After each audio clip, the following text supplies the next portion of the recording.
혹시 그동안에 이런 오피스텔이나 임대 수익형 부동산에 투자해 보신 경험이 있으신가요? 아니에요. 처음이라서 좀 문의를 드리고 그렇다면 해야 될 것 같아서. 제가 몇 가지 이런 오피스텔에 투자를 하실 때 지켜야 될 원칙 중심으로 제가 답변을 해드리도록 할게요. 네. 예, 먼저 지금 오늘 말씀드리는 게 어떻게 보면 구청 쪽이네요. 강서구청이나 마포구청.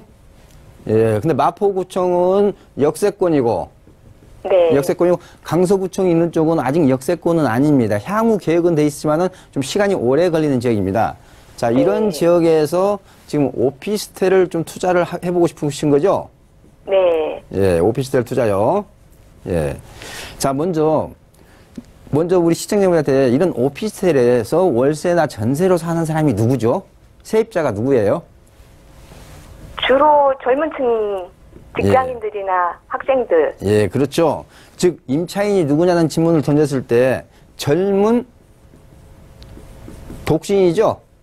예. 네. 그러면은 거꾸로 젊은 독신이 강서구청 인근이나 마포구청 쪽에서 살고 싶어 하느냐, 그렇게 살 수 있는 젊은 독신들이 많이 있느냐, 이런 질문을 한번 던져보시라는 거고요. 네. 예. 그랬을 때 강서구청보다는 마포구청 쪽이 상대적으로는 좀 매력도가 높을 수 있겠죠. 왜? 강서구청 쪽은 또 마곡지구에도 오피스텔이 또 많다 보니까 거기에 치일 수 있는 가능성이 많아요. 그다음에 마포구청 같은 경우는 홍대라든지 상암 쪽에 갈 수 있는 중간 지점이죠. 네. 예, 그런 점에서는 마포구청 쪽이 좀 좋겠다라고 보일 수가 있겠고요.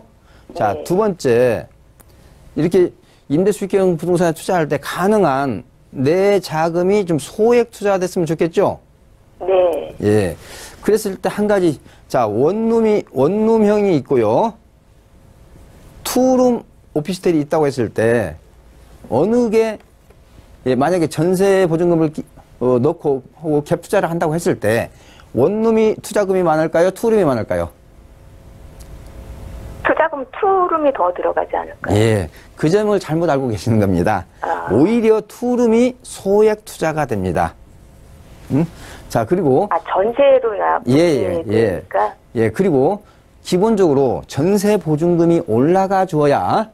네. 내 오피스텔의 매매 가격도 올라가 주는 거예요. 그런데 월세는 그만큼 올라가기가 힘든 구조가 되어 있습니다. 현재 시장 상황상. 예, 네. 그런 측면에서 투룸 쪽이 훨씬 더 안전하다 하는 것을 꼭 간과하면 안 돼요. 네네. 예, 일단 투자 금액도 소액 투자가 되지만은, 왜냐면 원룸에 사는 사람들은 전세 보증금이 그 지역적인 특성상 올라가는데 한계점을 가지고 가는 거예요. 그렇지만 투룸 정도 되면은 그래도 어느 정도 직장인이라든지 이런 수요층이 있다 보니까 오히려 투룸 쪽이 매매 가격이 올라갈 수 있는 확률이 더 높다는 걸 꼭 간과하면 안 되고요. 네. 그다음에 이 원룸보다는 투룸 쪽이 공실 가능성이 낮다는 겁니다. 이 투룸 쪽이. 즉 원룸 같은 경우는 공급량도 좀 많이 있습니다만요. 입태실이 빈번하다 보니까 말 그대로 공인중개사 사무실에 주는 임대차 중개 수수료 나가는 거라든지 이래까지 여러 번으로 생각하면 수익률이 더 떨어질 수밖에 없습니다. 자, 그렇기 때문에 저는 이런 관점에서 봤을 때 마포구청 쪽에서 일단 강서구청하고 마포구청을 이제 두 개를 놓고 비교를 했을 때요. 마포구청 쪽에서 원룸이 아닌 투룸이라든지, 만약에 투룸이 없다면은 불량 원룸, 이 정도라도 이게 좀 생각을 좀 바꾸셔서 접근을 하셨으면 좋겠고, 오히려 불량 원룸이 1.5룸 말씀하시는 예, 그렇습니다. 건가요? 예. 네. 최소한 안 되면은 1.5룸이라든지 그래도 투룸이 더 안전하다 하는 거 말씀드리고요. 그다음에 이제 내 투자 금액이 얼마에 따라 다르지만요. 오히려 좀 도심으로 온 도심 역세권이라든지, 아니면은 강남에 있는 역세권에 있는 그런 투룸 주거용 오피스텔도 한번 시장 조사를 더 한번 해보시기를 좀 권해드리고 싶습니다. 예, 제 의견이니까요. 저는 원룸보다는 가능한 투룸이 없으면은 그럼 분리형 원룸이라고 하시라, 이렇게 말씀드릴게요. 네. 예. 혹시 그 매도할 때 매도 타이밍 잡는 그런 거는 매도 타이밍을 이렇게 보십시오. 대부분 이게 분양받는 거이기 때문에요. 우리가 보통 주택임대사업자 등록하면 5년 내지 10년이거든요. 예, 그렇기 때문에 규모가 있는 오피스텔 같으면은 5년 내지 10년 정도 보유하셔도 크게 무리가 없습니다. 왜냐하면 그 사이에 기본적으로 임대료가 올라줘야 내가 투자한 오피스텔의 가격이 올라준다. 이 생각을 꼭 가지시기 바랍니다. 네네. 예, 예.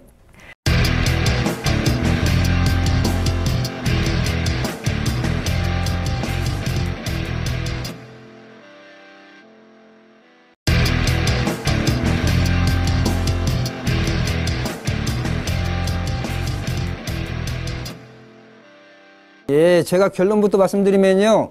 네. 지금 전화 주신 우리 아버님 의견에 전적으로 동의합니다. 예, 예. 감사합니다. 예, 제가 그렇게 말씀드리는 이유를 좀 몇 가지 설명 좀 드릴게요. 네. 현재 상봉역 그 후면에 있는, 상봉역 후면에 있는, 예. 후면에 있는 한신 아파트, 그쪽에서는 대단지죠? 예, 대단지. 예, 예. 예. 그런데 최근 그래도 1, 2년 사이에, 최근 1, 2년 사이에 그래도 한 1억 정도 올라줬어요. 예, 예, 그래요. 예. 맞습니다. 예, 예. 그런데 이 아파트가 좀 몇 가지 역세권인데도 특징이 좀 있습니다. 예, 예. 첫 번째는 현재 예. 연식이 여기 보니까요. 한 22년? 예, 97년 상인가? 예, 22년이나 하여튼 20년이 좀 넘었네요. 예, 넘었습니다. 예, 예, 예. 20년이 일단 넘었고요. 네. 일단 대단지인 거 좋습니다. 예, 예. 그런데 여기를 보니까 예. 층수가 상당히 높아요. 예, 예. 그 소리는 무슨 얘기냐면은 예, 용적률이 예. 제가 봤을 때 한 350%가 넘을 것 같아요. 한 370% 가까이 될 것 같아요. 아, 예. 현재 용적률이. 예. 그렇다면은 이 아파트는 계속 노후화는 계속 진행이 되는데 역세권에 있지만은 기본적으로 재건축을 기대할 수가 없어요. 네. 재건축을 기대 못하고 간다면은 리모델링 쪽으로 가야 됩니다. 아, 예. 예, 리모델링 쪽으로 가야 되는데 리모델링 사업을 하기 위해서는 뭐가 뒷받침이 돼야 되냐면요. 주변 아파트 시세가 그래도 평당 한 2,500 정도 돼야 돼요. 시세가. 아, 예. 그런데 지금 현재 그 주변 시세가 평당 2,500은 안 가는 지역이거든요. 예, 어림도. 예, 그러다 보면은 뭐랄까요. 리모델링 가기에도 사업성이 뒷받침이 안 돼요. 아, 그렇기 때문에 아파트 연식이 점점점 노화되면서 어떤 재건축에 대한 기대를 할 수가 없다 보니까 가격이 추가적으로 오르기에는 좀 한계를 가지고 있다 이거죠. 네. 예, 그래서 제가 기본적으로 매도하시는 거 오케이. 예, 좋다 이거죠. 네. 예, 그리고 나서 강동구 암사동 쪽에 있는 암사 현대 아파트라든지 관악구 쪽에 있는 아파트로 가시면서 예. 조금 예산이 조금 부담이 되신다면요. 전용 면적 60제곱미터 지금 우리 25평대로 한번 이렇게 알아보시는 거 괜찮을 것 같아요. 예. 그래서 저는 기본적으로 그래도 지금 워낙 공인중개사 사무실에 매물이 없다 보니까 네. 이 중화 한신 아파트도 공인중개사 사무실에 매도 의뢰를 하면은요. 예. 매도는 금방 될 겁니다. 예. 예, 그래서 이번 기회에 한번 갈아타 보세요. 네네. 예.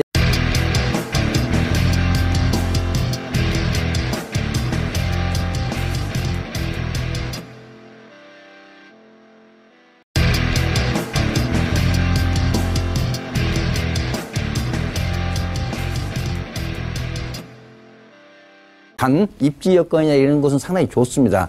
9호선 삼성중앙역이기 때문에 그렇다면 단 한 가지만 따져보셔야 돼요. 무슨 뭐냐면은 최소한 강남권이라고 한다면은 자 수익률이 내 기대하는 수익률 기대하는 요구 수익률이 미니멈 최소한 4%는 나와줘야 된다. 4%. 그렇다면은 예상 임대료하고 견주어 가지고 그래도 4% 정도는 나온다면은 저는 투자를 하시라고 권해드리고 싶고요. 현재 기대되는 수익률이 연 임대 수익률이 즉 대출을 활용하지 않은 상황에서의 임대 수익률입니다. 4%가 안 나온다면은 그렇게 제가 적극적으로 하라고 권하기는 좀 뭐랄까요 섣부를 것 같습니다. 왜냐 그래도 4%는 나와줘야 됩니다. 왜냐하면은 그리고 요즘에 지금 대출금리가 4%를 넘어서는 그런 시기이다 보니까 최소한 미니멈 4%는 나와줘야 된다. 그렇지만 지역적인 특성이나 이런 걸 고려했을 때는 충분히 매력을 느낄 수 있는 그런 입지 여건이면서 역세권인 것 같습니다. 그렇기 때문에 문자 주신 분은 반드시 미니멈 임대 수익률이 4% 나오는지 이 부분을 체크하시고 나서 나온다면 오케이. 나오지 않는다면 좀 신중하게 접근할 필요가 있겠습니다.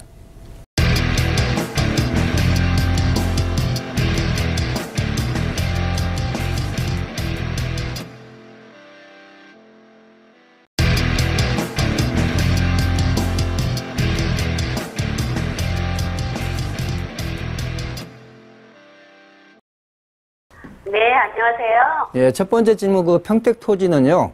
네. 예, 요즘에 평택계의 어떤 집가 상승을 기대하고 이 토지 거래가 상당히 활발한 지역 중에 한 군데입니다. 네. 제가 한 가지만 여쭤볼게요.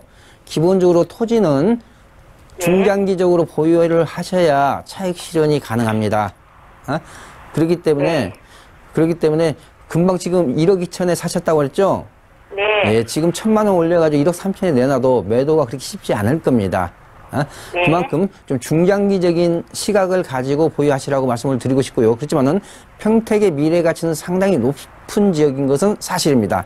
따라서 네. 너무 단기적인 시각으로 보지 마시고 중장기적인 시각으로 보시고 보유하시라고 말씀드리고 싶고요. 두 번째 질문인 현재 여유자금 1억을 가지고 부산에 투자를 할 거냐 수도권이나 서울에 할 거냐. 네. 저는 1억 정도면요. 예, 서울 강남권에서도 소형 아파트나 소형 빌라 같은 경우를 전세 끼고 충분히 투자가 가능하거든요. 그런데 네. 이제 부산에 거주하다 보니까 이제 서울의 어떤 지리적인 상황이라든지 이런 걸 좀 모르실 수는 있는데, 물론 제가 부산에서도 투자를 하지 말라는 거 아니에요.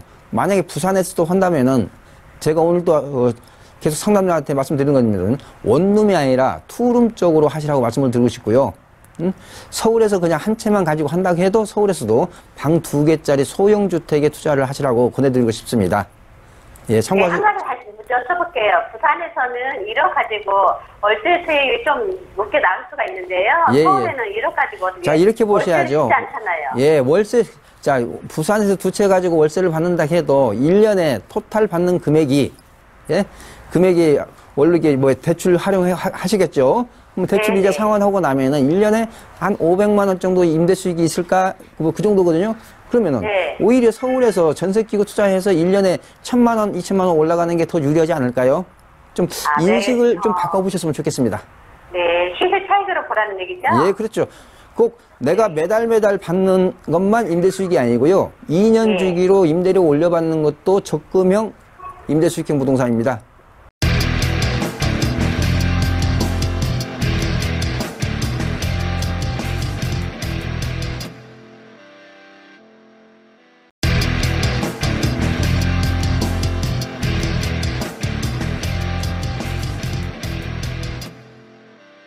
자, 이런 질문들 많이 하시는 분 같은데요. 제가 간단하게 말씀드릴게요.